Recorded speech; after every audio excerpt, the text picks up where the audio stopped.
So dear students, आज हम लोग स्टार्ट करते हैं अपने फिजिक्स का first chapter, that is units and dimensions. Units and dimension हमारा 11th क्लास का फर्स्ट चैप्टर होता है, ठीक है ना। अब फर्स्ट चैप्टर है तो नेचुरल सी बात है इसमें कुछ बेसिक पॉइंट्स होंगे, बिकॉज इसके अगर मैंने इसको स्टडी नहीं किया तो फिर मैं किसी और चैप्टर में एंटर नहीं कर सकता हूँ, है ना। तभी तो ये सबका सबसे पहला इसका एक फाउंडेशन वाला चैप्टर होगा, ठीक है। बच्चों ध्यान देते हैं, इस चैप्टर को समझने के लिए सबसे पहले हमें क्या करना है, हमें कुछ बेसिक पॉइंट्स करने हैं, ठीक है ना। जैसे देखो, देखिए सबसे पहली बेटे इस चैप्टर में हेडिंग आती है, दैट इज फिजिकल क्वांटिटीज। क्या हेडिंग बनती है? Physical quantities. आप लोग सबसे पहले चैप्टर का नाम लिखिए, यूनिट्स एंड डायमेंशंस। चैप्टर का नाम नोट करेंगे, यूनिट्स एंड डायमेंशंस, यस। और नाउ इसकी सबसे पहली हेडिंग लिखेंगे physical quantity, physical quantities. Clear है ये? अब बच्चों ध्यान दो जरा, मैं आपके सामने, हम अभी आप लोग बिल्कुल क्लास 10th क्रॉस करके आए हैं, तो अभी मैं ऐसे कोई फॉर्मूले नोट नहीं करूंगा जो आप लोगों ने क्लास 10th में नहीं करे हुए हैं। मैं केवल उन्हीं फार्मूलों को आज डिस्कस करूंगा जिन जिन फार्मूलेस को आप लोगों ने ऑलरेडी पहले क्लास 10th में डिस्कस कर रखा हुआ है। जैसे F=ma, इस वाले फार्मूले को बच्चों आप लोगों ने 100% इस वाले फार्मूले को आप लोगों ने देखा हुआ है क्लास 10 तक। Say force of gravitation between the two point masses kept at a distance r apart is given by the formula F=g m1 m2 over r square। ठीक है, तो बच्चों ये क्या है, तो ये दो फिजिक्स के फार्मूले हैं। ऐसे बहुत सारे फार्मूले और भी होते हैं। ऐसे मैंने लिखा भाई momentum equals to linear momentum equals to mass times velocity. Agree करते हैं? ये सारे के सारे फिजिक्स में फार्मूले हैं। बेटे इन फार्मूले को आप लोगों ने केमिस्ट्री में नहीं पढ़ा हुआ है, इनको कहाँ पढ़ा हुआ है? फिजिक्स में। तो मैंने बोला भाई कि फिजिकल क्वांटिटीज क्या होती हैं। ध्यान दीजिएगा, किसी भी फिजिक्स के फार्मूले को एक्सप्लेन करने के लिए। अब बताइए बच्चे, इस फार्मूले को डिस्कस करने में, इस फार्मूले को एक्सप्लेन करने के लिए मेरे को रिक्वायरमेंट है फोर्स की, मास की एंड एक्सीलरेशन की। क्लियर हुआ ये? तो किसी भी फार्मूले को एक्सप्रेस करने के लिए, किसी भी फार्मूले को डिस्क्राइब करने के लिए हमें जितनी फिजिकल क्वांटिटीज की नीड होती है उनको हम बोलते हैं फिजिकल क्वांटिटीज। क्लियर हुआ ये? जितनी भी क्वांटिटीज की नीड पड़ेगी उनको सब क्या बोलेंगे? Physical quantities. That means in this formula F=ma there are three physical quantities: force, mass and acceleration। बच्चों अगर मैं इस वाले की बात करूंगा तो ये भी फार्मूला कहां पढ़ते हैं आप? है फिजिक्स में। तो इस फार्मूले को डिस्क्राइब करने में मेरे को फोर्स, ग्रेविटेशनल कांस्टेंट, ये दोनों मास हो गए, मास, और ये डिस्टेंस हो गया। तो 1 फोर्स, 2 ग्रेविटेशनल कांस्टेंट, 3 मास और 4th क्या हो गया? डिस्टेंस। इन 4 फिजिकल क्वांटिटीज की नीड पड़ रही है। क्लियर हुआ ये? तो इन चारों को मैं क्या बोलूंगा? Physical quantity. जैसे कि इस फार्मूले की अगर मैं बात करूंगा तो इस फार्मूले को डिस्कस करने में मेरे को लीनियर मोमेंटम, मास और वेलोसिटी की नीड पड़ रही है। तो linear momentum, mass and velocity ये सारे क्या हो गए? ये सारे के सारे फिजिकल क्वांटिटीज हो गई। तो बच्चों हेडिंग क्या लिखी है आपने? Physical quantities. क्लियर हुआ? नोट करिए, नोट करिए फिजिकल क्वांटिटीज, ठीक है। लिखिए the quantities by means of which, note करिए जल्दी से, the quantities by means of which we describe any formula, any law, any theorem of physics are known as physical quantities, are known as physical quantities। शायद clear है मैं क्या बोल रहा हूं? वो सारी की सारी क्वांटिटीज जो किसी भी फिजिक्स के फार्मूले को, किसी भी फिजिक्स की थ्योरम को, किसी भी फिजिक्स के फंडामेंटल लॉ को एक्सप्लेन करने में यूजफुल होती हैं, उन्हें क्या बोलते हैं? Physical quantities. मेरा पॉइंट क्लियर हो गया। अब बच्चों ध्यान दो, सपोज करो मैं अगर ये बोल दूं कि x एक फिजिकल क्वांटिटी है। मैंने क्या बोला भाई कि x एक फिजिकल क्वांटिटी है। पहले नोट नहीं करेंगे, समझेंगे, पहले समझिए। तो मैंने बोला भाई x जो है बच्चे ये एक फिजिकल क्वांटिटी है, फिजिकल क्वांटिटी है। अब मैंने कहा भाई इसका मतलब कि ये एक ऐसी फिजिकल क्वांटिटी है जो किसी भी फिजिक्स के फार्मूले में यूज हो रही होगी। क्लियर है ये? अब बच्चे मैंने बोला भाई x=4, तो क्या आप x=4 से पहचान लेंगे कि ये फिजिकल क्वांटिटी कौन सी है? क्या ये मास है, क्या ये लेंथ है, क्या ये टेम्परेचर है, क्या ये फोर्स है? क्या इसको पहचान लेंगे? नहीं पहचान पाएंगे। मेरी बात से एग्री करते हैं? यस। तो इसका, और अगर मैं ऐसे कर दूं कि x=4 kg, अब बताइए क्या आप इस फिजिकल क्वांटिटी x को पहचान लेंगे? यस, बिल्कुल भाई, अब तो पहचान लेंगे। अब बोलेंगे सर ये पहले तो क्लियर नहीं हो पा रहा था, क्या है? बट लेकिन अब ये क्लियर हो गया कि सर ये मास है, ये लेंथ, टेम्परेचर, टाइम और ये सब चीजें नहीं है, ये मास है। बच्चे मैं अगर बोल दूं कि भाई x equals to 4 newton, yes, अब बताइए ये क्वांटिटी x कौन सी है? बिल्कुल सही, अब ये क्वांटिटी कौन सी हो गई? फोर्स हो गई। क्लियर है ये? बच्चों ध्यान दो, मैंने बातों बातों में आप लोगों को एक्सप्लेन कर दिया।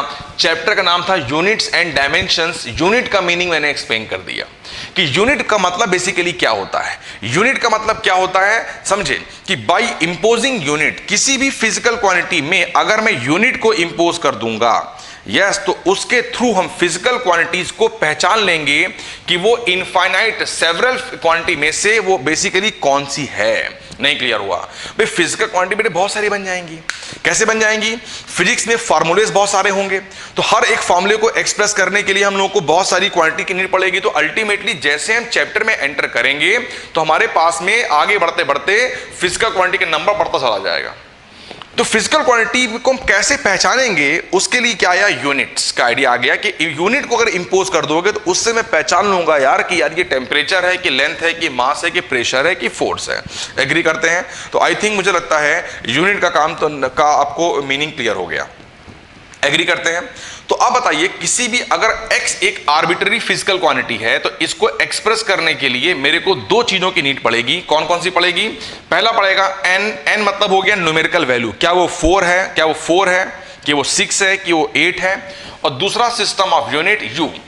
u बताता है हम लोगों को कि वो एग्जैक्टली क्वांटिटी कौन सी है। एग्री करते हैं?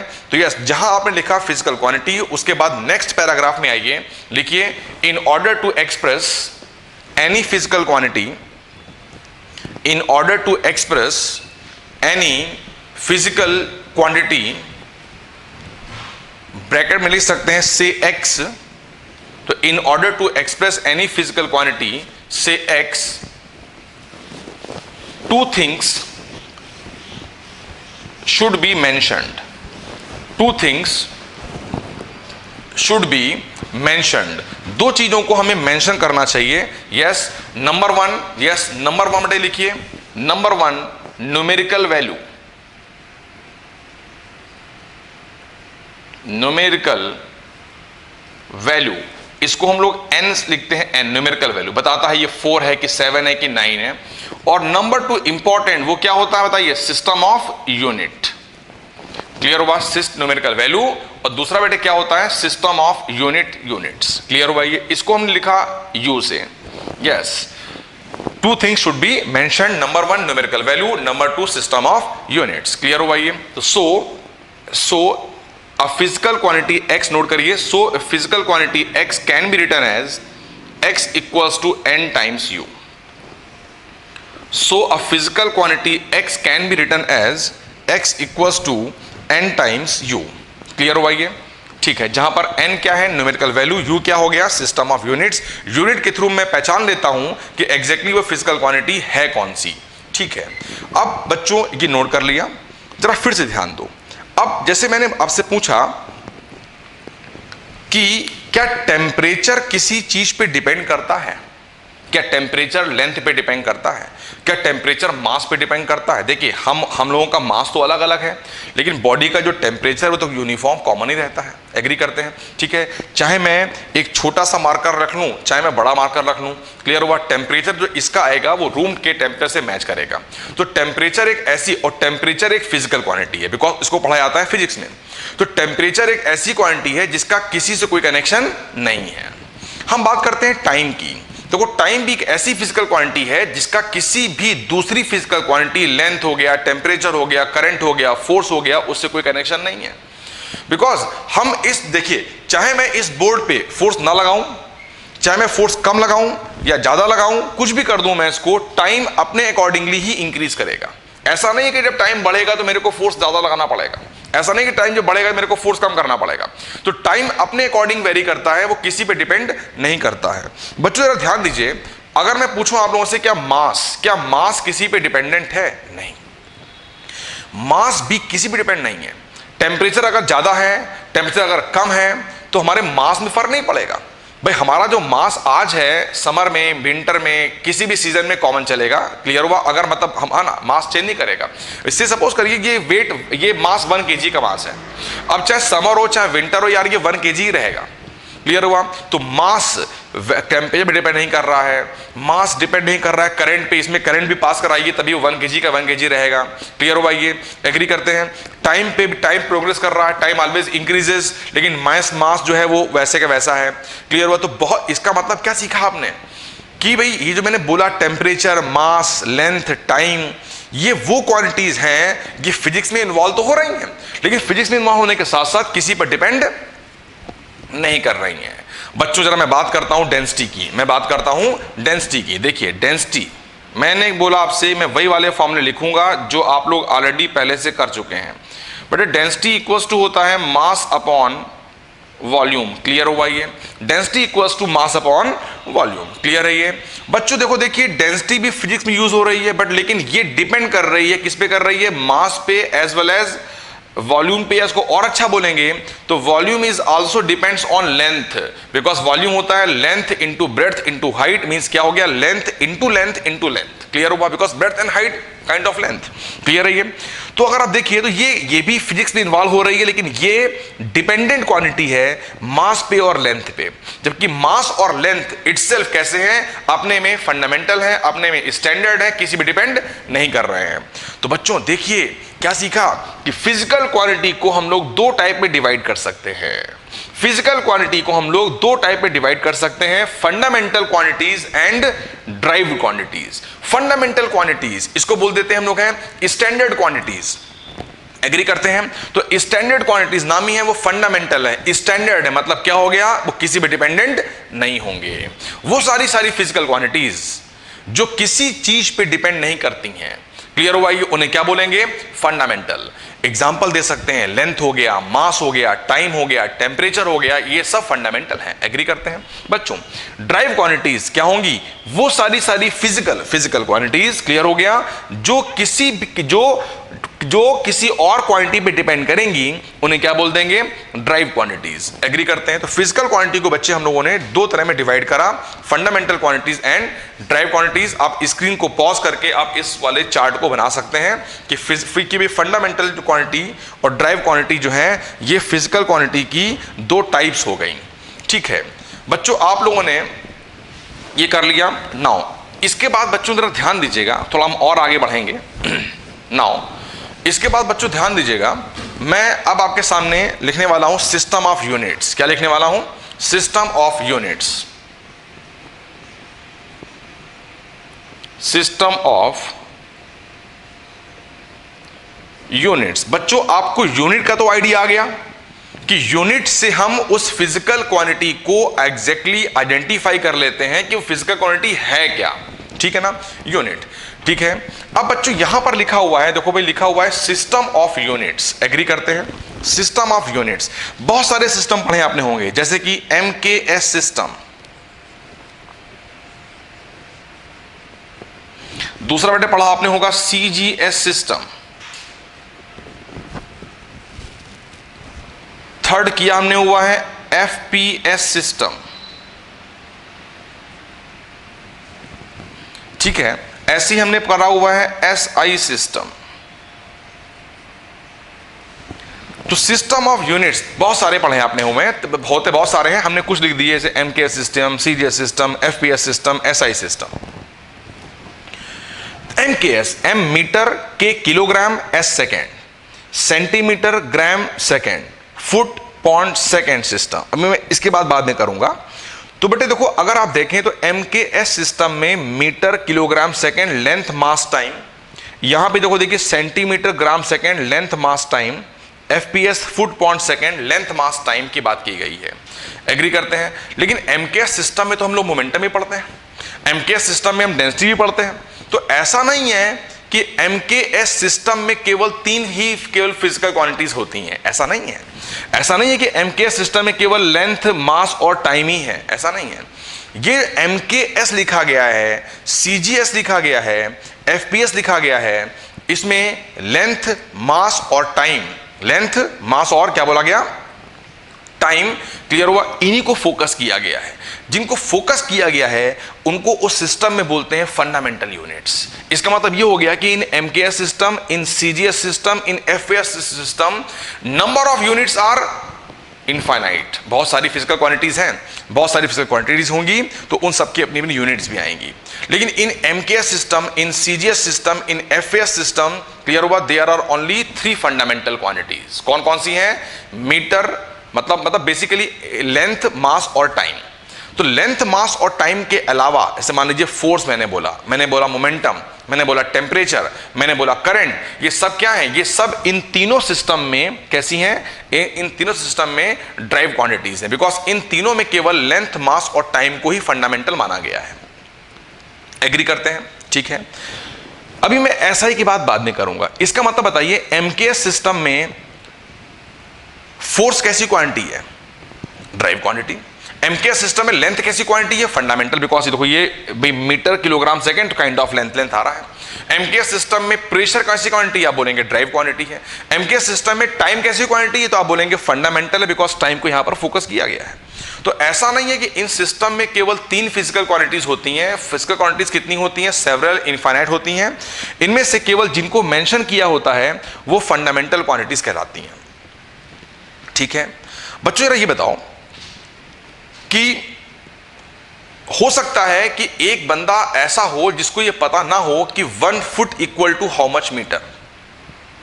हम लोग तो मान लीजिए भी, आपको पता ही है कि भाई इंडिया में भी अलग अलग स्टेट पे चले जाइए तो लैंग्वेजेस भी अलग अलग हो जाती हैं।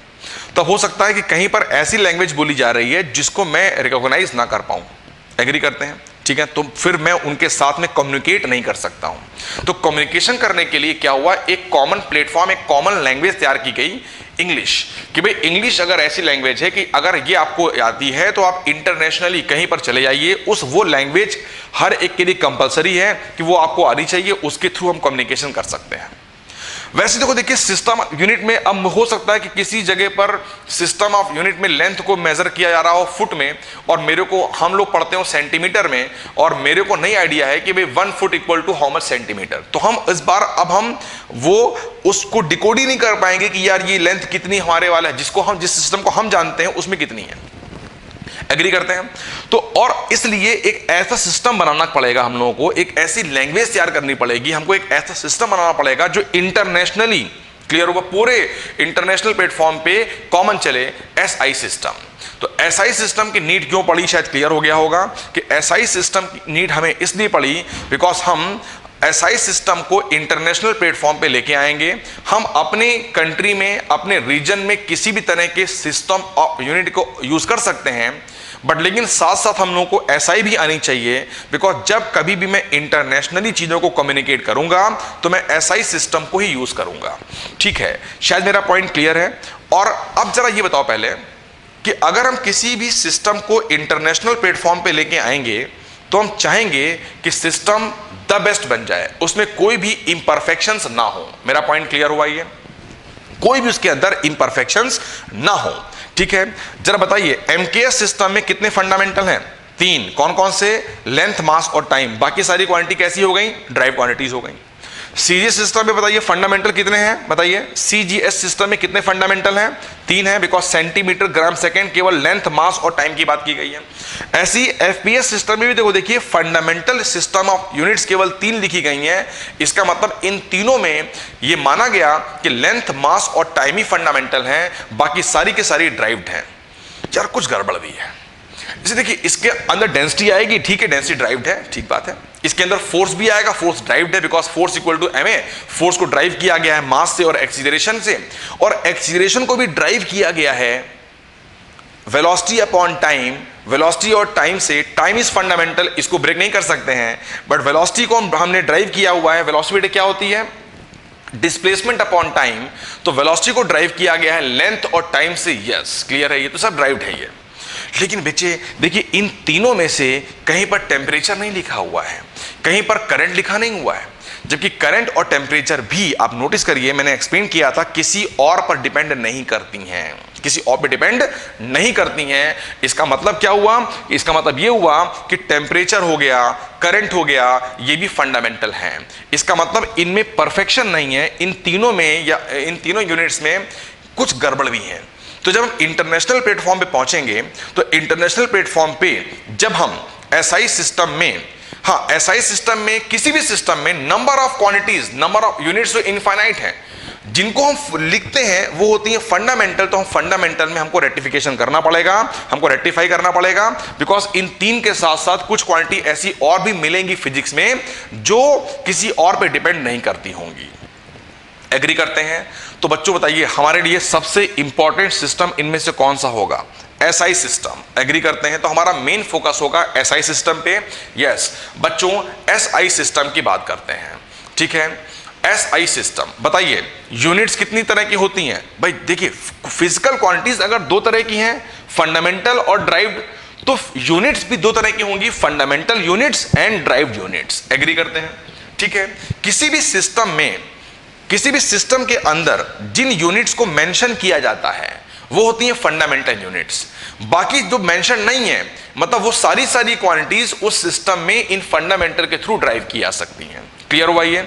बच्चों देखो ये लिखा हुआ है SI system of units. Clear हुआ ये? एसआई सिस्टम ऑफ यूनिट्स में देखो लिखा है फिजिकल क्वांटिटीज, कितनी लिखी है? 7 गिनिए। Length, mass, time, current, temperature, intensity and amount of substance, 7 लिखी हुई हैं। तो क्या एसआई सिस्टम में केवल 7 ही होती हैं क्वांटिटीज? यस, ये गलती नहीं करनी है, बच्चों मन में आता है केवल 7 होती है, ऐसा नहीं है। कितनी है? इनफाइनाइट है। इनफाइनाइट क्वांटिटीज हर एक सिस्टम में है। किसी भी सिस्टम में जिनको फोकस करके मेंशन किया जाता है they are standard physical quantities. तो बेसिकली ये क्या लिखा हुआ है? ए लिखा हुआ है standard physical quantity. Fundamental physical quantity ये है length, mass, time, current, temperature, intensity and amount of substance. बेटे बच्चों केमिस्ट्री में हम लोग अमाउंट ऑफ सब्सटेंस को मोल की फॉर्म में एक्सप्रेस करते हैं, तो ये वही वाला हो गया। ये अमाउंट ऑफ सब्सटेंस इन मोल की बात की गई है। एग्री करते हैं बच्चों? तो एसआई सिस्टम में ये आता है, ये सब फंडामेंटल। देखिए इसमें हमने क्या करा, परफेक्शन रखा। लेंथ, मास, टाइम तो फंडामेंटल थे तीनों में, लेकिन करंट भी देखा हमने, ये फंडामेंटल है। टेम्परेचर भी फंडामेंटल है, इंटेंसिटी भी फंडामेंटल है और अमाउंट ऑफ सब्सटेंस भी फंडामेंटल है। इसका मतलब ये 7 फिजिकल क्वांटिटी इस तरह की हैं जो किसी भी और फिजिकल क्वांटिटी पे डिपेंड नहीं करेंगी। क्लियर हुआ ये? तो ये आपके सामने आ गया 7 फिजिकल क्वांटिटीज। क्लियर हुआ ये? इनकी यूनिट्स क्या है? इनका डायमेंशनल फार्मूला, डायमेंशनल फार्मूला बताऊंगा अभी आप लोगों को। अभी आप सिंपल स्क्रीन को पॉज करके, ठीक है ना, आप इस चार्ट को नोट करेंगे, ओनली एसआई यूनिट वाला। इसके जो नीचे लिखा हुआ है मैं बाद बताऊंगा आप लोगों को कि लेंथ की यूनिट क्या है? मीटर है, मास की किलोग्राम है, टाइम की सेकंड है, करंट की एम्पियर है, टेम्परेचर की एसआई यूनिट केल्विन है, इंटेंसिटी की एसआई यूनिट कैंडला है और अमाउंट ऑफ सब्सटेंस की एसआई यूनिट क्या है? मोल। और बच्चे ये इनके डायमेंशनल फॉर्मूले हैं, अभी नोट करिए आप लोग कि लेंथ का एल आएगा, मास का एम आएगा, टाइम का टी आता है, करंट का ए आता है, टेम्परेचर का थीटा आता है, इंटेंसिटी का डायमेंशनल फॉर्मूला आई होता है और amount of substance dimension less होता है। मैंने ब्लैंक छोड़ दिया, कैसा होता है? Dimension less. डायमेंशन में भी क्लियर करूंगा आपको, ठीक है ना। तो स्क्रीन को पॉज करिए और आप सबसे पहले इस एसआई सिस्टम के इस चार्ट को आप जो है बनाइए,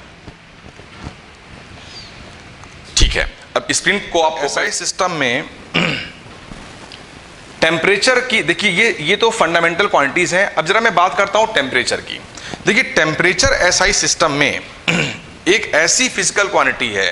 बताइए पहले एसआई सिस्टम की नीड हमें क्यों पड़ी? बिकॉज हम चाह रहे थे कि सबसे बेस्ट प्लेटफॉर्म को हम यूज करें, सबसे बेस्ट प्लेटफॉर्म हम बनाएंगे जो इंटरनेशनली फॉलो किया जाए। अब इंटरनेशनली अगर हम किसी भी प्लेटफॉर्म को फॉलो करेंगे तो वहां पर हम पहली बात तो देखो, देखिए यहाँ फंडामेंटल केवल 3 थी, मैंने यहाँ बनाई 7, देखा मैंने कि भाई बेस्ट हो गया। दूसरी बात देखिए कि मैंने यहां पर टेम्परेचर को किस में लिखा है? केल्विन में, सेंटीग्रेड में, फ़ारेनहाइट में, केल्विन में। मतलब केल्विन एक ऐसा स्केल होगा जो जितने भी स्केल्स अवेलेबल हैं उन सारे स्केल्स में से सबसे बेस्ट स्केल होगा। क्लियर है ये? और बेस्ट क्यों है जरा उसको समझने की ट्राई करते हैं।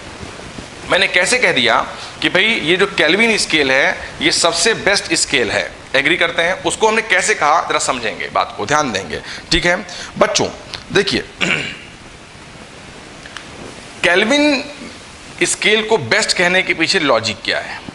भाई ये बताइए कि 27 डिग्री सेल्सियस को अगर मैं केल्विन में कन्वर्ट करूंगा तो 300 केल्विन आएगा। ये तो करना आपको क्लास 9-10 में आता होगा, ठीक है ना, बाकी मैं बाद में कराऊंगा आप लोगों को। ठीक ठीक। अच्छा, अब जरा ध्यान दो, अगर मैं बोलूं कि इस टाइम पे रूम का टेम्परेचर 27 डिग्री सेल्सियस है, ठीक है, right now the room temperature is 27 degree Celsius, तो मैं इसको ऐसे भी कह सकता हूं कि 27 डिग्री सेल्सियस है, ये 300 केल्विन है। मैंने एसी को ऑन किया और एसी को ऑन करने के बाद में कुछ देर बाद मैंने क्या पाया कि रूम टेम्परेचर से 7 डिग्री सेल्सियस डिक्रीज कर गया। ये क्या कर गया? ये डिक्रीज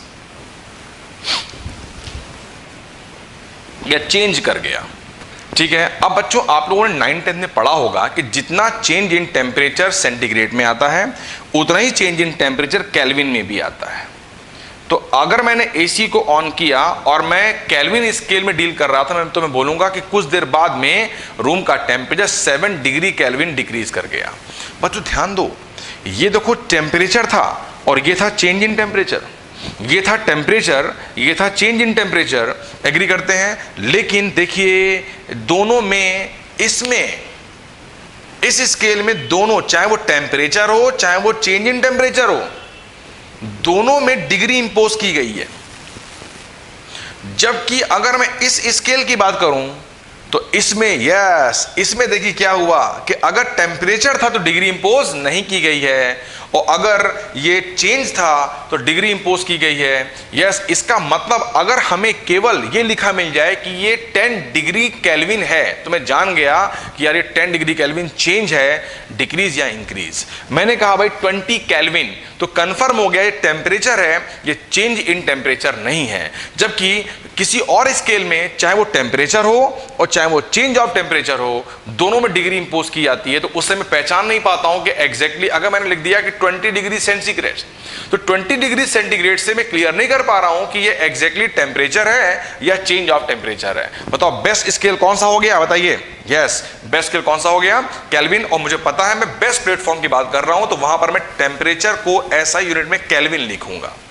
एग्री करते हैं? हाँ, मैंने क्या लिखा है? टेम्परेचर की चेंज ऑफ टेम्परेचर, टेम्परेचर तो केल्विन आया हुआ है। बच्चों ये बताओ, आपने टीवी में ऐड देखा होगा बूस्ट का, हॉर्लिक्स का, बॉर्नवीटा का, है ना? ये बताइए ये क्या बोले आते हैं? ये बेस्ट फूड है कि they are the food supplement? Yes, Horlicks हो गया, बूस्ट हो गया, बॉर्नवीटा हो गया, इनको हम बोलते हैं कि भाई ये फूड सप्लीमेंट है। क्या है? सप्लीमेंट्री फूड्स हैं। इसका मतलब क्या हुआ कि अगर हम केवल हम फूड को छोड़ दें, नॉर्मल फूड को, और केवल हम इस पर ही डिपेंडेंट रहें, कर दें अपने आप को, यस, तो हमारी बॉडी का इम्यून सिस्टम और भी खराब हो जाएगा। भाई ये सप्लीमेंट्री फूड है, फूड नहीं है। हाँ, apart from your normal diet, जो आप बेसिकली जो अपनी आप नॉर्मल डाइट ले रहे हैं, जो नॉर्मल फूड ले रहे हैं, उसके साथ में अगर आप इस बूस्ट को, हॉर्लिक्स को, बॉर्नवीटा को, सप्लीमेंट्री फूड को ऐड कर देंगे तो फूड की क्वालिटी एनहेंस कर जाएगी। जो फूड होगा उसकी क्वालिटी इंप्रूव कर जाएगी, है ना? आपका बॉडी का इम्यून सिस्टम और भी बेस्ट बन जाएगा। एग्री करते हैं? हमारा एम क्या था कि हमको एक ऐसा सिस्टम बनाना है जो बेस्ट से द बेस्ट हो जाए। देखिए, हमें इसमें इसको बेस्ट से द बेस्ट करने के लिए हमने क्या करा? हमने एसआई सिस्टम में 2 सप्लीमेंट्री यूनिट्स को यूज किया। हमने सप्लीमेंट्री फूड भी ऐड कर दिया कि इसके थ्रू अब जो सिस्टम बनेगा वो और बेस्ट बन जाएगा। तो यस, तो एसआई सिस्टम में हमने 2 सप्लीमेंट्री क्वांटिटी को अटैच किया। एक बात ध्यान रखिएगा, केवल fundamental physical quantities SI system में 7 हैं। इनके अलावा जितना और आ गया वो सारी की सारी फिजिकल क्वांटिटीज एसआई सिस्टम में इन 7 के अलावा जो आएंगी वो सब ड्राइव्ड होंगी। इसका मतलब फोर्स, मोमेंटम, प्रेशर और इवन की दोनों क्वांटिटीज भी इनमें नहीं आ रही है ना, सप्लीमेंट्री हैं। तो angle as well as solid angle both are, क्या बोलोगे? Derived quantities. हाँ, उन among all derived quantities in SI system, these 2 quantities are the supplementary quantities. ये सप्लीमेंट्री क्वांटिटीज है कि अगर हम इनको भी स्टडी कर लेंगे, इनको भी इस साथ अगर अटैच कर देंगे तो इस बार हमारी एसआई सिस्टम की क्वालिटी और भी इंप्रूव कर जाएगी। तो सप्लीमेंट्री क्वांटिटीज हैं ये। क्लियर हुआ ये? अब आप बेटे स्क्रीन को पॉज करेंगे और उसके बाद पहले ये सप्लीमेंट्री यूनिट्स को आप नोट कर लेंगे। वही same procedure, physical quantity, units and dimensional formula. Angle, जिसको हम लोग नॉर्मल एंगल बोलते हैं कि एंगल 30 डिग्री का है, ये एंगल 45 डिग्री का है। एग्री करते हैं? तो ये एंगल का रियल नेम होता है प्लेन एंगल, दूसरा एंगल होता है सॉलिड एंगल, इसको हम लोग बहुत अभी आगे डीप में पढ़ेंगे बाद में अपने आगे वाले चैप्टर्स में। और इनका यूनिट एसआई यूनिट क्या है, radian for angle and steradian for solid angle, but both are dimensionless. तो सबसे पहले आप स्क्रीन को पॉज करके इसको नोट कर लीजिए, ठीक है। और बच्चों मैंने आप लोगों का ये यूनिट वाला पार्ट कंप्लीटली फिनिश कर दिया, यूनिट्स। अब हम लोग नेक्स्ट वीडियो लेक्चर में डायमेंशन वाले पार्ट पे एंटर करेंगे। नाउ अब हमारा मेन फोकस है डायमेंशंस को स्टडी करना। डायमेंशंस क्या होती हैं, डायमेंशनल फार्मूला क्या होता है, ठीक है। डायमेंशंस क्या हैं और डायमेंशनल फार्मूला क्या है, एग्री करते हैं, ठीक। बच्चों सबसे पहले आप डायमेंशनल फार्मूला हेडिंग लिखिए, और डायमेंशनल फार्मूला हेडिंग लिखने के बाद में आप सबसे पहले इसको कॉपी करिए, स्क्रीन को पॉज करिए और पॉज करने के बाद में इसको कॉपी करिए।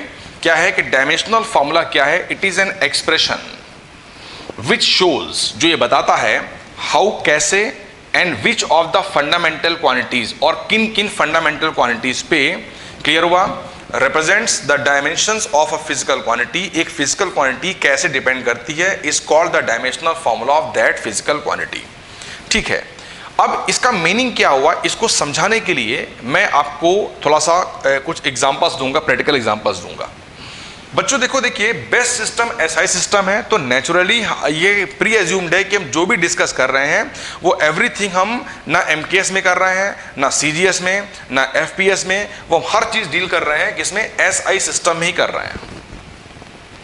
अब बच्चे देखो एसआई सिस्टम में ये फंडामेंटल क्वांटिटीज हैं, इनके डायमेंशनल फॉर्मूले ये लिखे रखे हुए हैं, ठीक है। ये ड्राइव क्वांटिटीज हैं, हालांकि सॉरी ये सप्लीमेंट्री, ये भी ड्राइव्ड ही हो जाएंगी, क्लियर हुआ, और ये इनका डायमेंशनल फॉर्मूला है। अब बच्चे ये बताओ कि फोर्स ये बताइए जरा मुझको, फोर्स कैसी क्वांटिटी है, फोर्स फंडामेंटल क्वांटिटी है या फोर्स ड्राइव क्वांटिटी है? फोर्स ड्राइव क्वांटिटी है, बिकॉज ये इन 7 में, इसकी बात नहीं करूंगा, ये तो ये खुद भी ड्राइव्ड है, बस ये ड्राइव में सप्लीमेंट्री है, तो ये फंडामेंटल में तो नहीं आ रहा है, तो फोर्स एक ड्राइव क्वांटिटी हो गई। क्या इसमें डेंसिटी आ रहा है, डेंसिटी भी एक ड्राइव क्वांटिटी हो गई, क्लियर हुआ। ये जरा इसको समझने के लिए मैंने एग्जांपल लिया डेंसिटी का। डेंसिटी इक्वल्स टू बेटे क्या होता है, मास अपॉन वॉल्यूम, क्लियर हुआ। ये देखो भाई 100% अगर डेंसिटी उन 7 में नहीं है तो पक्की बात है डेंसिटी किसी न किसी पर डिपेंड करती होगी, देखा मैंने, depends on mass and volume. अब बच्चे ये बताओ मास फंडामेंटल है कि नहीं है, तो मास को हम फर्दर ब्रेक नहीं कर सकते हैं। लेकिन अगर हम वॉल्यूम की बात करेंगे तो ये बेटे क्या होगा, length into breadth into height, ठीक, क्लियर हुआ ये। अब ये बताइए लेंथ, ब्रेड्थ और height, they are the kind of length, तो अब ये फंडामेंटल हो गई, इनको फर्दर ब्रेक नहीं कर सकते हैं, फर्दर ब्रेक नहीं कर पाएंगे, मतलब अब ये कन्फर्म है सारा सिस्टम हमारा फंडामेंटल में आ गया। अगर ये फंडामेंटल में आ गया तो इन सब का डायमेंशनल फॉर्मूला नोन होगा हम लोगों को। देखो है dimensional formula of mass is m, length l, breadth भी l आएगा, हाइट भी l आएगा, क्लियर हुआ। ये तो l इंटू l ये आ गया l क्यूब, तो ये आ गया m upon l cube, right. एक प्रोटोकॉल है, एक वे बनाया गया कि डायमेंशनल फार्मूलेस को हमेशा न्यूमरेटर वाली फॉर्म में लेके आइए। तो m इंटू एल की पावर क्या बेटे आ गया -3, this is the dimensional formula, this is the dimensional formula of drive quantity density, ऐसे निकाला जाता है। अब देखो जरा पढ़ो क्या है डायमेंशनल फार्मूला, क्या है, एन एक्सप्रेशन। ये तो देखिए ये क्या बना हुआ, ये लिखा हुआ है एक्सप्रेशन, तो एन एक्सप्रेशन विच शोज, जो ये शो करता है कि ये फिजिकल क्वांटिटी जो डेंसिटी है, dimensional formula of density, clear हुआ। ये जो है फंडामेंटल जितनी भी क्वांटिटीज हैं, जितनी भी क्वांटिटी कौन सी है, फंडामेंटल हैं, क्योंकि ड्राइव्ड होगा तो पक्की बात है वो फंडामेंटल पे डिपेंड करेगा। तो ये जो ड्राइव क्वांटिटी है ये किन किन फंडामेंटल क्वांटिटी पे और कैसे डिपेंड करती है, हाउ एंड विच, किन किन पे डिपेंड करती है और हाउ कैसे करती है। देखिए क्या इसमें देखो ml आया है, इसमें ना तो t आया, ना a आया, ना थीटा आया, ना i आया। इसका मतलब क्या हो गया कि ये जो डेंसिटी है ये केवल विच की इनमें इन सब में से विच किस पे डिपेंड कर रही है, तो केवल कर रही है लेंथ पे, देखिए क्लियर हुआ ये, और मास पे, लेंथ और मास पे डिपेंड कर रही है। हाउ, कैसे, क्लियर हुआ ये, विच किन किन पे कर रही है, और हाउ कैसे, देखिए ये मास पे तो आ रही है पावर 1 पे डायरेक्टली आ रही है, और लेंथ पे -3 मतलब हो गया लेंथ के क्यूब पे इनवर्सली आ रही है। तो कैसे डायरेक्टली या इनवर्सली और किन किन पे डिपेंड करती है, उसको शो करने वाला जो फार्मूला होता है उसको बोलते हैं हम लोग हैं डायमेंशनल फार्मूला। शायद मुझे लगता है आपको कि डायमेंशनल फार्मूले का मीनिंग क्लियर हो गया होगा। यूनिट्स एंड डायमेंशंस की यूनिट्स एंड डायमेंशनल फार्मूला क्या लिखा हुआ है, यूनिट्स एंड डायमेंशंस।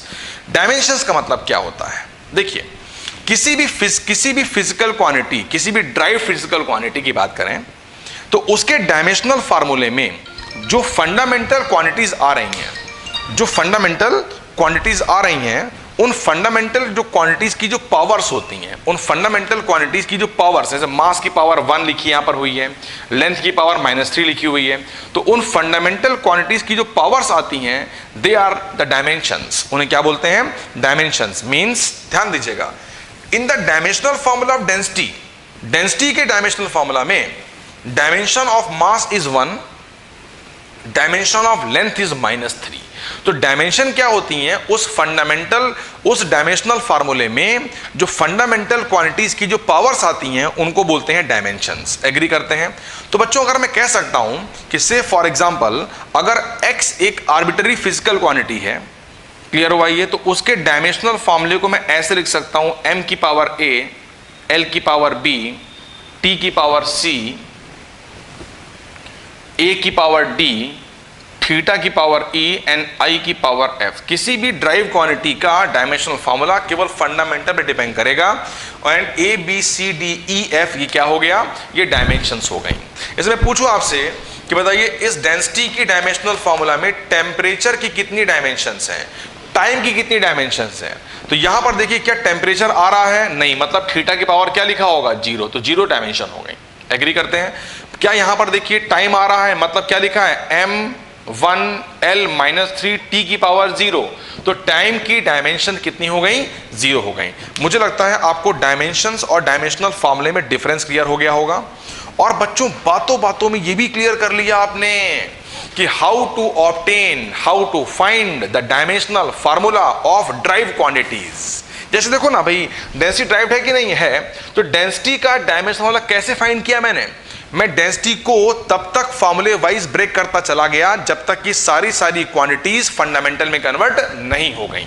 एग्री करते हैं, बात समझ में आ गई। तो हमने ये भी सीख लिया कि how to find the dimensional formula of derived quantities. Agree करते हैं। बच्चों कुछ प्रैक्टिस भी पहले कर लेते हैं, ठीक है ना। जैसे कि मैं आपसे बोलूं कि मैं आपको एक एग्जांपल देता हूं, आई थिंक शायद आपको अब ये डायमेंशनल फार्मूला का मीनिंग क्लियर हो गया होगा, ठीक है। अब बच्चों मैंने बोला आपसे, अब आप चाहे तो आप हेडिंग भी लिख सकते हैं। अब हमारा बेसिक एम क्या है कि हाउ टू ऑब्टेन, कैसे हम करें, how to obtain the dimensional formula of derived quantities, ठीक है। उसके लिए बच्चे मैंने एक एग्जांपल लिया। यस, देखिए, write down the dimensional formula of the following physical quantities. Write down the dimensional formula of the following physical quantities. हम कुछ फिजिकल क्वांटिटीज के डायमेंशनल फार्मूले, ठीक है। नंबर 1, पहला क्वांटिटी मैंने बोली फोर्स। बताइए फोर्स एसआई सिस्टम में फंडामेंटल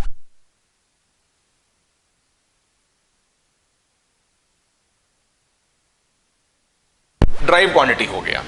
जब ये ड्राइव क्वांटिटी हो गई तो पक्की बात है ये फंडामेंटल पे डिपेंड करेगा। तो बच्चे मैंने पढ़ा हुआ है कि force equals to mass into acceleration,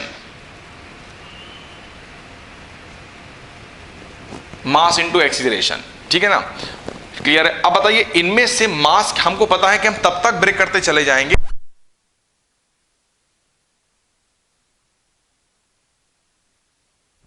कि मास फंडामेंटल है कि नहीं है लिखा हुआ है। एक्सीलरेशन के उनमें लिखा है 7 में, नहीं लिखा है, कैसा हो गया ये ड्राइव। अब ये भी पक्की बात इसका फॉर्मूला होता होगा, इसका बेटे होता है वेलोसिटी अपॉन टाइम। आप साथ साथ नोट भी कर सकते हैं, velocity upon time. Mass and time both are fundamental, तो इसको फर्दर अभी हमको प्रोसीड करना पड़ेगा। ये बेटे हो गया मास और मैंने इस टाइम को इधर ले लिया। वेलोसिटी, बेटे वेलोसिटी जो होती है ये होती है डिस्प्लेसमेंट, पढ़ा होगा, डिस्प्लेसमेंट अपॉन टाइम। तो यहां पर ये आ गया displacement upon time. Displacement is a kind of length. आ गए, जब सारे फंडामेंटल आ जाएंगे तो हमारा आंसर आ गया। अब इनको अपनी अपनी रेस्पेक्टिव डायमेंशंस में कन्वर्ट फॉर्मूले में रख दीजिए। ये बेटे इसका हो गया m, डिस्प्लेसमेंट का हो गया l, और नीचे टाइम टाइम टाइम का स्क्वायर। हाँ, हमेशा हम डायमेंशनल फॉर्मूले को न्यूमरेटर में रखते हैं, तो इसको रीअरेंज करेंगे। ये क्या आ गया, ये आ गया ml t⁻⁻²। This is the dimensional formula of force. ये क्या आ गया, ये फोर्स का डायमेंशनल फार्मूला आ गया। अब बताओ बच्चे, मैं आपसे पूछूं फोर्स के डायमेंशनल फार्मूले में मास की डायमेंशन क्या है 1, लेंथ की क्या है बताइए 1, टाइम की कितनी डायमेंशन है -2। यस, अब अगर मैं पूछूं, इसी में पूछ लूं आप लोगों से कि जरा मुझे बताइए कि इसमें अगर मैं पूछूं आपसे कि SI यूनिट ऑफ फोर्स, तो न्यूटन नहीं बोलेंगे आप, न्यूटन तो हम कह देते हैं। क्या होगा बताइए बेटे, ये मास यूनिट क्या होती है किलोग्राम, इसका क्या है metre per second.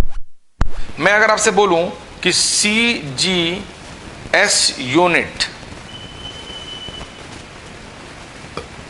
Of force क्या आएगी, तो इन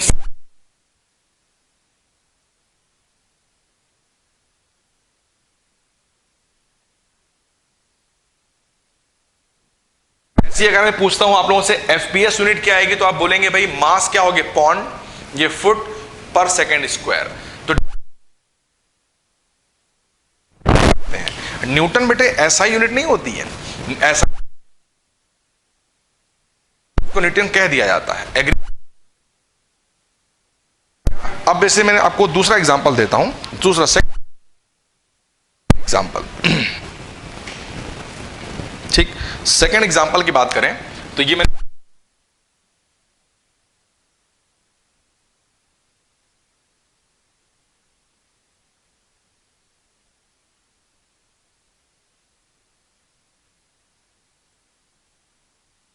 जब तक कि वो फंडामेंटल में कन्वर्ट नहीं हो जाता है, एग्री करते हैं, जब तक कि वो फंडामेंटल में कन्वर्ट नहीं हो जाता है। वर्क बेटे, वर्क पढ़ा आपने होगा फोर्स मल्टीप्लाइड बाय डिस्प्लेसमेंट।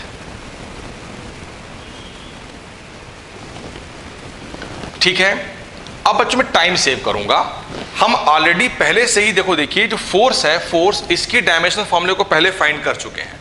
तो हम पहले से ही जब हम फोर्स के जब फॉर्मूले को फाइंड कर चुके हैं, ठीक है ना, तो हम उसमें टाइम खराब नहीं करेंगे। वैसे आपको जब करना होगा तो आपको पहले भाई फोर्स को मास इंटू एक्सीलरेशन पूरे आप प्रोसीजर को फॉलो करेंगे।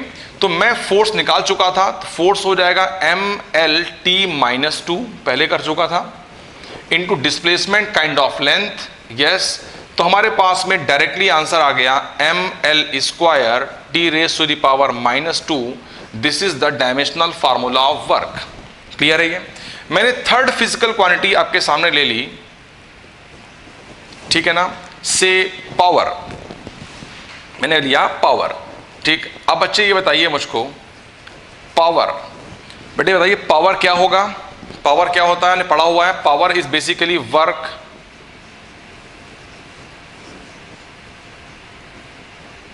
Upon time. पावर बेटे क्या होता है, वर्क अपॉन टाइम। इसको क्या बोलेंगे, पावर, वर्क अपॉन टाइम, ये पावर हो गया। एग्री करते हैं?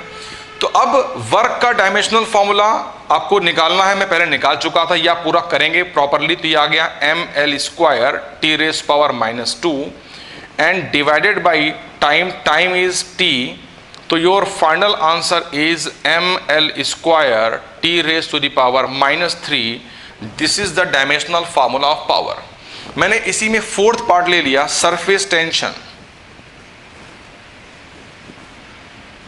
सरफेस टेंशन पहले बताइए सरफेस टेंशन जो है एसआई सिस्टम में फंडामेंटल है कि नहीं है? नहीं है। क्यों नहीं है फंडामेंटल? बिकॉज वो इन 7 में नहीं आ रही है। मैं इनकी बात नहीं करता हूं, ये खुद भी ड्राइव्ड है ना, ठीक है। तो सरफेस टेंशन, अब सरफेस टेंशन 100% उसका कोई फॉर्मूला होता होगा, और जो फॉर्मूला धीमे धीमे ब्रेक करते करते फंडामेंटल में कन्वर्ट हो जाएगा। तो बच्चों surface tension is defined as, surface tension जो होता है ये बेटे होता है force per unit length, means force upon length. Force per unit length means force upon length. Per unit, जो पर यूनिट बोला जाएगा हमेशा डिनोमिनेटर में आता है, ठीक है ना, ये ऐसा आएगा। अब बच्चे फिर वही चीजें हम पहले कर चुके हैं, वरना फोर्स का डायमेंशन फॉर्मूला आया था। फोर्स बेटे होता है M A, M into A, M is mass, और acceleration metre per second square, centimetre per second square, means क्या आ गया, लेंथ पर सेकेंड स्क्वायर, ये ऐसे आ गया, ठीक है ना। बाकी आपको मैं सिखा चुका था कैसे निकालते हैं, अपॉन लेंथ। देखिए एल और एल कैंसिल कर गया, क्या आपका आंसर आ गया M T raise to the power -2, ये आ गया dimensional formula of surface tension. Agree करते हैं? ये आ गया dimensional formula of surface tension, ठीक है।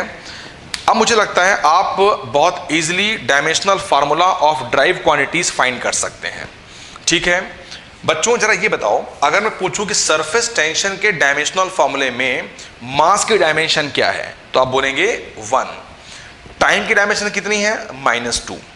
एग्री करते हैं? लेंथ आ रहा है कि नहीं आ रहा? नहीं आ रहा, मतलब एल की पावर क्या लिखा होगा? 0, तो लेंथ की डायमेंशन 0 आ गई।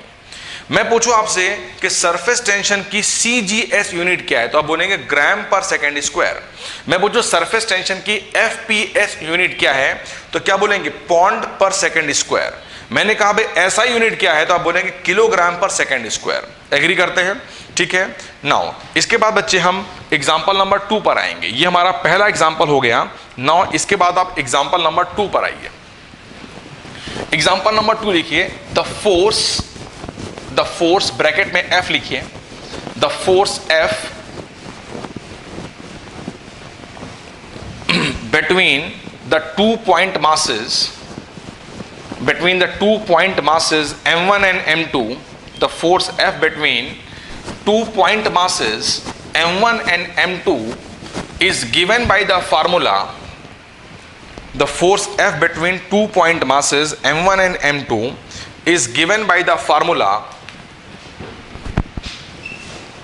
F equals to G m1 m2 by r square, full stop, where r is the distance between the 2 point masses, where r is the distance between the 2 point masses, and G, capital G is known as gravitational constant, and capital G is known as gravitational constant, ठीक है। full stop, find out the dimensional formula of gravitational constant, find out the dimensional formula of gravitational constant। अब बच्चे आप लोग screen को pause करेंगे, और screen pause करने के बाद में विद इन 2 और 3 मिनट, मैक्सिमम 3 मिनट में सॉल्व करिए इसको आप, और फिर आप देखिए कि फाइनली मेरे प्रोसीजर से मैच कर रहा है या नहीं कर रहा है। ठीक है, मैं स्टार्ट करता हूं। बच्चे ये गिवन आपको है, तो यहां से G बच्चे कितना आ गया? G आ गया F into R square divided by m1 into m2। Agree करते हैं? अब बच्चे आपको फाइंड करना है dimensional formula of capital G। ये क्या हो जाएगा? Dimensional formula of force multiplied by dimensional formula of R square divided by dimensional formula of m1 into m2। Force हम पहले निकाल चुके थे, ठीक है ना। मैं तो उसको ऐसे कर लेता हूं, m into A, M is mass, acceleration आएगा मीटर पर सेकेंड स्क्वायर में। बाकी आपको जब कहीं सॉल्व करना होगा प्रॉपर आप प्रोसीजर को फॉलो करेंगे। आर बेटे क्या था? डिस्टेंस थी, तो ये एल, एल का square, R square, L square. m1 is m, m2 is also m, m square. अब देखिए एक m और एक m ये कैंसिल करेगा, तो ये आ जाएगा m की पावर -1, L और L स्क्वायर पावर मल्टीप्लाई करने पे ऐड हो जाएंगी, तो L क्यूब आ गया, और T raise to the power -2। This is the dimensional formula of universal gravitational constant. Clear हुआ? ये क्या हो गया, ये हमारे पास में यूनिवर्सल ग्रेविटेशनल कांस्टेंट का डायमेंशनल फार्मूला आ गया। ठीक है, एग्री करते हैं? तो मुझे लगता है इस तरह से बच्चे आप लोग जो है अब किसी भी ड्राइव क्वांटिटी का डायमेंशनल फार्मूला आप बहुत इजीली फाइंड कर सकते हो। Dimensional formula of drive quantity मैंने एग्जांपल दिए थे, कुछ हम एग्जांपल और ले लेते हैं जिससे चीज़ें हमारी और भी ढंग से क्लियर हो जाएंगी। सो आप एक एग्जांपल और नोट करिए, राइट डाउन एन एग्जांपल। मैं एग्जांपल डिटेक्ट करता हूं, आप उसको नोट करिए। The energy E, capital E लिखेंगे, the energy E of a particle is given by the equation, the energy E, capital E of a particle is given by the equation E equals to kT.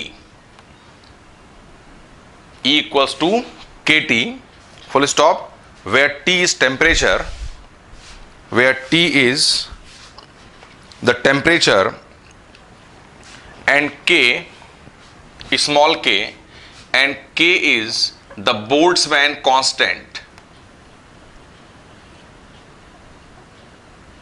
Boltzmann's constant, के को क्या बोलते हैं, के is Boltzmann constant, ठीक है ना, full stop. Find out the dimensional formula of Boltzmann constant. You have to find the dimensional formula of Boltzmann constant. Clear है? ये this is energy, energy is given as energy equals to k times t, where k is Boltzmann constant and t is temperature, and you have to find the dimensional formula of Boltzmann constant, right?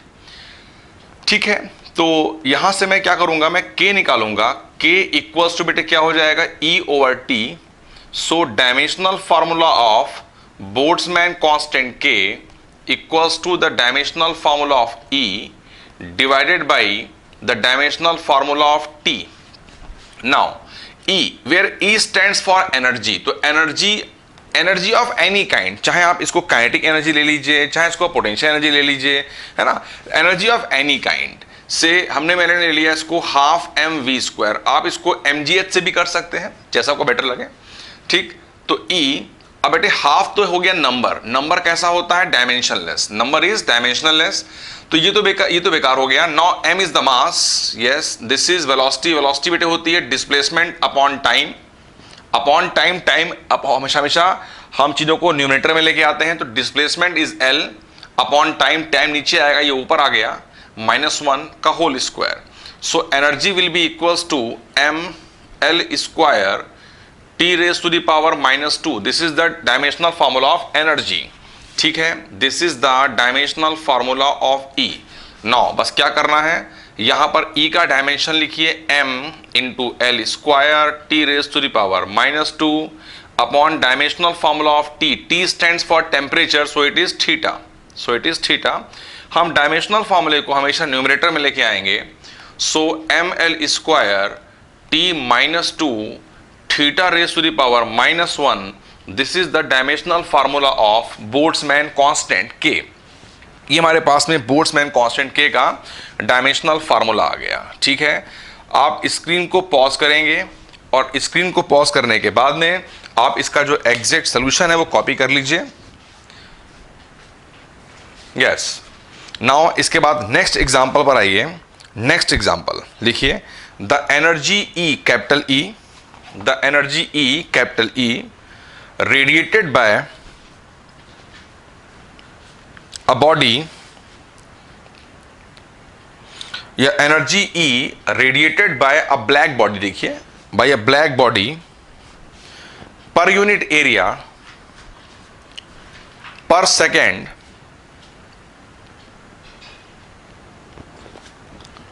Eight temperature T, capital T,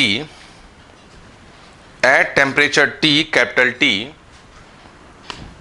is given as E equals to sigma into T raised power 4, is given as E equals to sigma into T raised power 4, full stop, where sigma, this is sigma, ये sigma है, ये sigma, तो where sigma is known as Stephen's constant, ये लिखा हुआ है, sigma is known as the Stephen's constant. Sigma is known as Stephen's constant. Full stop. Find out the dimensional formula of Stephen's constant. You have to find the dimensional formula of Stephen's constant. ठीक है, बहुत simple बेटे है. अब लेकिन ये थोड़ा सा, ये एक स्टेप अच्छा क्वेश्चन हो जाएगा. मैंने इस पे स्टार लगाया बिकॉज यहां पर E जो बेटे है, पहले देखो E की बात करते हैं. E है क्या, आप जरा पहले तो सबसे पहले तो आप क्वेश्चन को समझिए. E बेसिकली एनर्जी नहीं है. जो मैंने आपको पहले प्रॉब्लम कराई थी वहां पर डायरेक्टली बोला गया था E is energy and T is temperature, but यहां पर एनर्जी नहीं है. E इज द एनर्जी पर energy emitted by a black body per unit area per second. Yes, देखो मैंने बताया आपको हुआ है, जो बोला जाए पर यूनिट वो हमेशा डिनोमिनेटर में आता है. ठीक है, तो हाँ, अगर ये 1 हो जाए, एरिया 1 हो जाए, टाइम हो जाए 1 सेकेंड, तो फिर E इक्वल टू एनर्जी आ जाएगा. तो E बेसिकली वो एनर्जी है जो यूनिट एरिया में, यूनिट सेकेंड में, पर सेकेंड में बॉडी रेडिएट करती है, एमिट करती है. तो बेसिकली जो कैपिटल E वो एनर्जी नहीं है, वो है एनर्जी पर unit area per unit time. तो यहां से अब हम जो है सबसे पहले तो dimensional formula of capital E निकालेंगे. क्या करेंगे हम, यहां से सबसे पहले dimensional formula of capital E निकालेंगे. Yes, this is equal to the dimensional formula energy. But energy चाहे आप हाफ mv² से निकालिए, चाहे आप mgh से निकालिए, वही चीज आएगी. मैं कह रहा हूं अगर आपको मान लीजिए E को, एनर्जी को mgh से निकालना है, तो अब देखिए वही आंसर आ जाएगा जो पहले आया हुआ है. m is the mass, g is acceleration due to gravity. ठीक है, तो 9.8 metre per second square, right, ये आ गया. h is height kind of length. देखिए m l और इंटू l क्या हो गया, l square t raise to the power -2. देखिए वही डायमेंशनल फॉर्मूला आया जो इससे आया. एनर्जी ऑफ एनी काइंड हो वो डायमेंशनली इक्वल टू, इस सबके डायमेंशन सेम आएंगी. तो बेटे ये ऊपर जो आ गया, ये आ गया m l square t raise to the power -2 upon area, ये बच्चे हो गया l square. Yes, time is capital T. बच्चों देखिए यहां से l स्क्वायर कैंसल आ गया, ये आ गया m into T raise to the power -3. Yes, यहां से dimensional formula of capital E हमारा आ गया m into T raise to the power -3 आया. यस, अब क्या करना आपको है, देखिए बस इस वाली प्रॉब्लम में सबसे इंपॉर्टेंट पॉइंट केवल यही था कि ये था एनर्जी नहीं है, ये एनर्जी पर यूनिट एरिया पर सेकेंड है. इसका मतलब ये हो गया कि ये एनर्जी डिवाइडेड बाई क्या है, एरिया, और डिवाइडेड बाई टाइम. नाउ अब क्या करना हम लोगों को है, सिंपल. E इक्वल्स टू क्या करना है, sigma into T raise power 4. That means sigma will be equals to E divided by T raise power 4. Dimensional formula of sigma equals to the dimensional formula of E divided by the dimensional formula of T raised to the power 4. Dimensional formula of E मैं निकाल चुका हूं already पहले via equation number 1. This is m into T raise to the power -3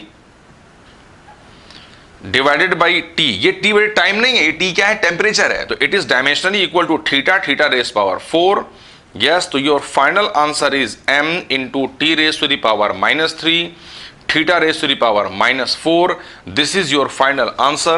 This is your dimensional formula of Stephen's constant.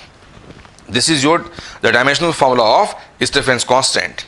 अब अगर मैं पूछूं आप लोगों से कि इस Stephen's constant की डायमेंशनल फार्मूले में, ठीक है ना, मास की डायमेंशन क्या है, तो आप क्या बोलेंगे, 1, बिकॉज डायमेंशन उसकी पावर होती हैं. Dimension of time in the dimensional formula of Stephens constant, time, तो टाइम की डायमेंशन क्या बेटे आएंगे बताइए स्टेफेंस कांस्टेंट में, -3. टेम्परेचर की कितनी आ रही है, -4. इसमें लेंथ आ रहा है, नहीं आ रहा है, मींस लेंथ की पावर क्या लिखा है, 0. इसका meaning dimensions of length in the dimensional formula of Stephens constant is 0. मतलब स्टेफेंस कांस्टेंट लेंथ पे डिपेंड नहीं करता है. एग्री करते हैं. नाउ अब लास्ट एग्जांपल पर आइए. इसके बाद जितना मैंने अभी आप लोगों को प्रीवियस लेक्चर में करा रखा हुआ था वो आपका पूरा कवर अप हो जाएगा. फिर हम नेक्स्ट लेक्चर में प्रिंसिपल ऑफ होमोजेनिटी को डिस्कस करेंगे. फिर हम क्या करेंगे, फिर हम नेक्स्ट लेक्चर में प्रिंसिपल ऑफ होमोजेनिटी को डिस्कस करेंगे. सबसे इंपॉर्टेंट, अगर डायमेंशन में कोई इंपॉर्टेंट चीज है तो प्रिंसिपल ऑफ होमोजेनिटी है. ठीक है. नाउ नेक्स्ट एग्जांपल नोट करिए.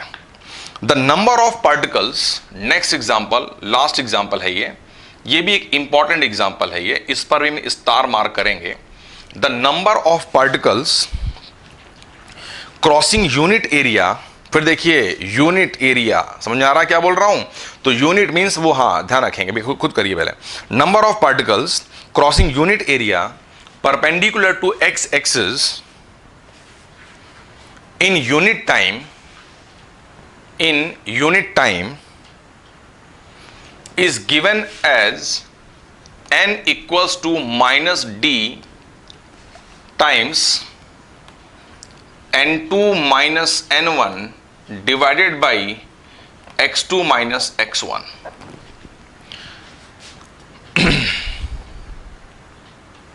ठीक, full stop. where n1 and n2 इनकी बात करेंगे तो where n1 and n2 are the number of particles per unit volume, n1 and n2 are the number of particles per unit volume for the value of x,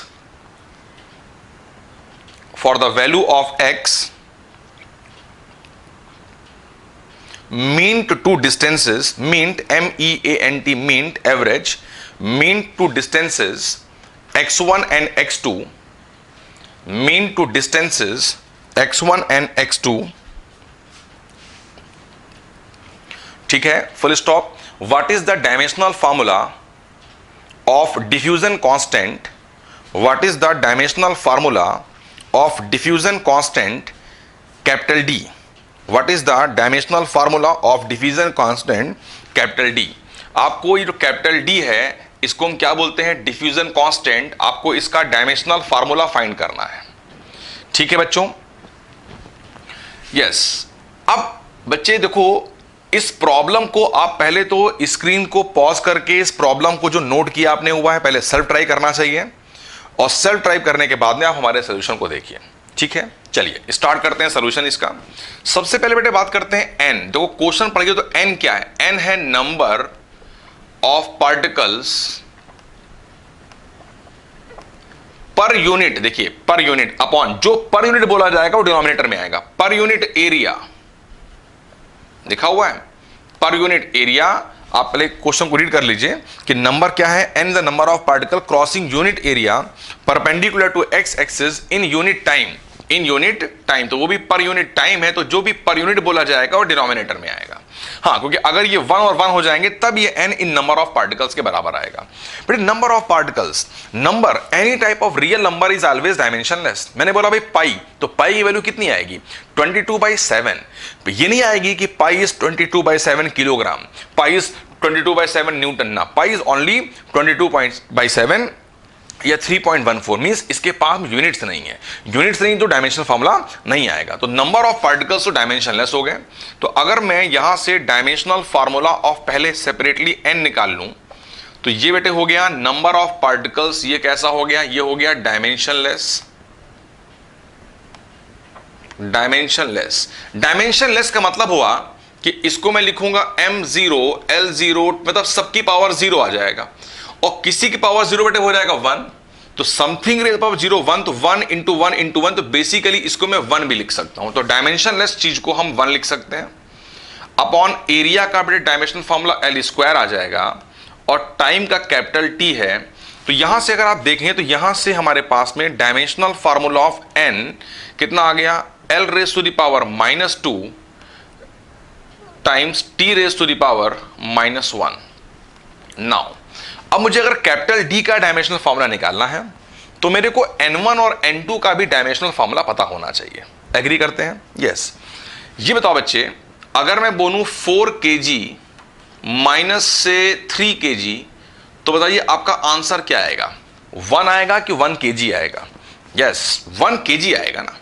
means basically अगर आप देखेंगे तो अगर किन्हीं भी दो चीजों को माइनस कर रहे हैं तो माइनस करने के बाद जो रिजल्ट आएगा, पहली बात तो जिनको माइनस किया गया है वो भी सेम यूनिट्स की चीजें होती हैं कि हम 4 kg में कभी भी 3 मीटर को माइनस नहीं कर सकते हैं। हम 4 kg में 4 kg को ही ऐड कर सकते हैं, सेपरेट कर सकते हैं।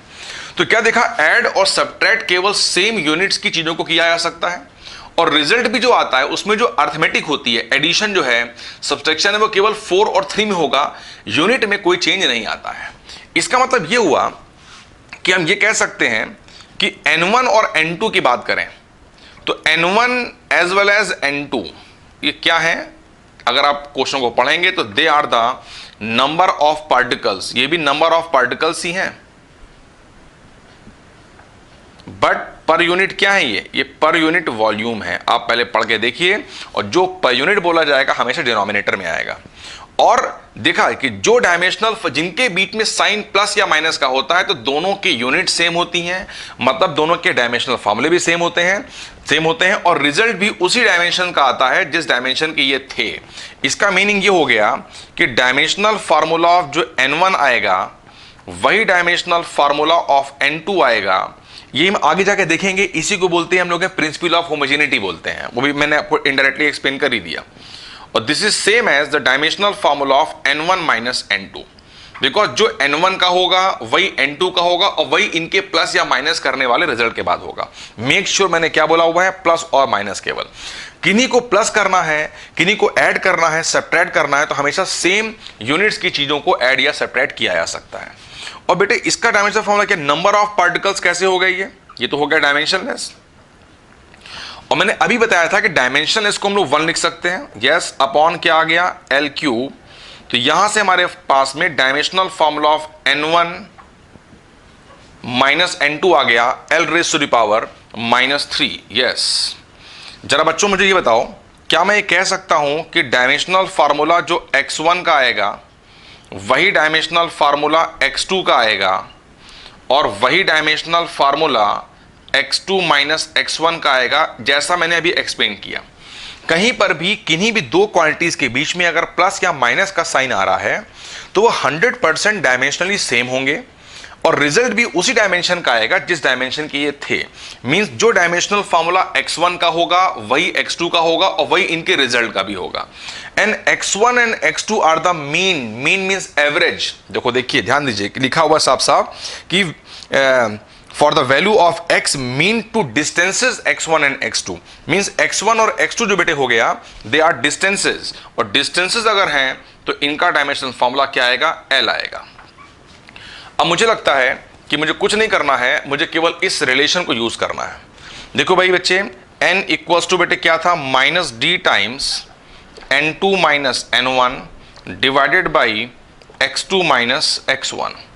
ठीक है, यस, n का डायमेंशनल फॉर्मूला बेटे क्या निकाला मैंने हुआ है, दिस इज L की पावर -2 एंड t की पावर -1। माइनस ये लिखा है, ये माइनस d को मैं लिख सकता हूं -1 इंटू डी। बात तो एक ही है। -1 बेटे क्या हो गया, रियल नंबर, और -1 अगर एक रियल नंबर हो गया तो मैंने बताया था रियल नंबर के पास कोई डायमेंशनल फॉर्मूला नहीं होता है, तो ये बेसिकली डायमेंशनलेस हो गया। तो सिंपल इसको मैं लिख सकता हूं d बस केवल। तो यहां से d की डायमेंशनल फार्मूला आ जाएगा। इसके बाद में dimensional formula of N2 minus N1 मैंने अभी निकाला हुआ है, चाहे मैं N1 माइनस N2 बोल दूं, चाहे मैं इसको N2 माइनस N1 बोल दूं, बात एक ही है। तो ये कितना आ गया, L raise to the power -3, yes, upon dimensional formula of X2 minus X1, ये L आया हुआ है, ये L। जरा क्रॉस मल्टीप्लाई करिए और देखिए यहां से D जो आ रहा है उसका dimensional formula of capital D जो है वो कितना आ रहा है। देखो बच्चे, ये है इसको लिखेंगे, इसको नीचे ले आइए तो L की पावर कितना हो जाएगा, +3। तो L की पावर +3 इंटू L की पावर 4, इसको मल्टीप्लाई करिए तो ये आ गया L की पावर 2, क्लियर हुआ ये, और T की पावर -1। L की पावर 2 और T की पावर -1, ये हमारा फाइनल आंसर आ गया डिफ्यूजन कांस्टेंट D का डायमेंशनल फार्मूला का। आप इसको सोल्यूशन को नोट कर लें, क्लियर हुआ ये। तो हमने बेटे अभी आप लोगों को जो कि ड्राइव क्वांटिटीज के डायमेंशनल फार्मूले को कैसे फाइंड किया जाता है मैंने वो करा दिया, और इस पर बेस्ड मैंने जो भी क्वेश्चन पूछे गए हैं मैंने करा दिया आप लोगों को। नाउ अब नेक्स्ट लेक्चर में हम इसके सबसे इंपॉर्टेंट, सबसे इंटरेस्टिंग पार्ट पे एंटर करेंगे, that is the principle of homogeneity. तो इतना रखते हैं।